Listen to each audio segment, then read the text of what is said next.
వారు బడ్జెట్ మీద సరే గత బడ్జెట్ మీద చెప్తా ఉన్నారు, ఇప్పుడు బడ్జెట్ కూడా మాట్లాడుతూ ఉన్నారు. చాలా సంతోషం. రెండింటి మీద మీరు అనలైజ్ చెప్తా ఉంటే మేము రాసుకొని సమాధానం చెప్పడానికి కూడా సిద్ధంగా ఉన్నాం. కానీ మీరు శ్రీధర్ బాబు గారు చెప్పినట్టు ఆ చెప్పే విషయం వదిలేసి పొలిటికల్గా స్లోగన్స్ చెప్పించడానికి ఎక్కువ ప్రయత్నం చేస్తున్నారనేది మీ ఉపన్యాసం ద్వారా అర్థమవుతా ఉంది. దాని పరిధి కూడా దాటి మీరు ముఖ్యమంత్రి గారు సభానాయకుడి గురించి కూడా మాట్లాడుతుందా ఒక మాట అన్నారు, అజ్ఞానం వల్ల. అజ్ఞానం వల్ల అంటే ఏంటి అధ్యక్ష? ముఖ్యమంత్రి గారికి జ్ఞానం లేదని, లేకపోతే మాకెవరికి జ్ఞానం లేదు. ఇది ఇది ఇది కరెక్టేనా మీరు మాట్లాడే మాటలు సభానాయకుడిని పట్టుకొని?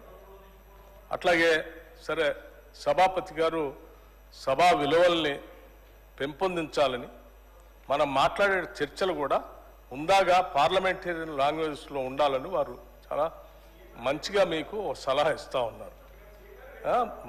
బుద్ధిమాంద్యం, మీకు బుద్ధిమాంద్యం ఉందని మా అందరి గురించి మాట్లాడుతూ ఉంటే అది కరెక్ట్ కాదని చెప్తా ఉన్నారు.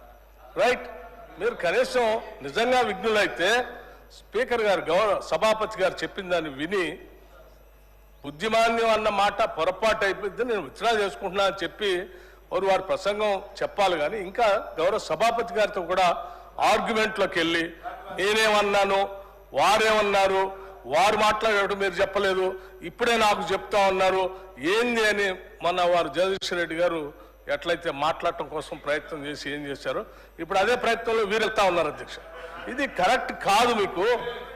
మీరు సభాపతి గారిని కూడా మమ్మల్ని అంటే అన్నారు, సరే ముఖ్యమంత్రి గారు అన్నారు, మమ్మల్ని అన్నారు, మాకు బుద్ధిమాంద్యం అన్నారు. రైట్, మాకు బుద్ధి ఉందో మీకు బుద్ధి ఉందో నేను మొత్తం రాసుకున్న తర్వాత లెక్కలు చెప్పేటప్పుడు చెప్తాను. నేను సభాపతి గారితో కూడా ఆర్గ్యుమెంట్ ఏంటి అధ్యక్ష? మీకు నాట్ కరెక్ట్ అధ్యక్ష. వాళ్ళు లెక్కలు చెప్పాలని గురించి కానీ ప్రభుత్వంలో ఉన్నటువంటి పెద్దల గురించి కానీ మంత్రుల గురించి కానీ పరిధి దాటి మాత్రం మాట్లాడొద్దు అధ్యక్ష, ఇది కరెక్ట్ కాదు. మీకు ముందే మీరు బడ్జెట్ మాట్లాడేటప్పుడే మీరు ముందు ఒక సూచన చేశారు సభలో.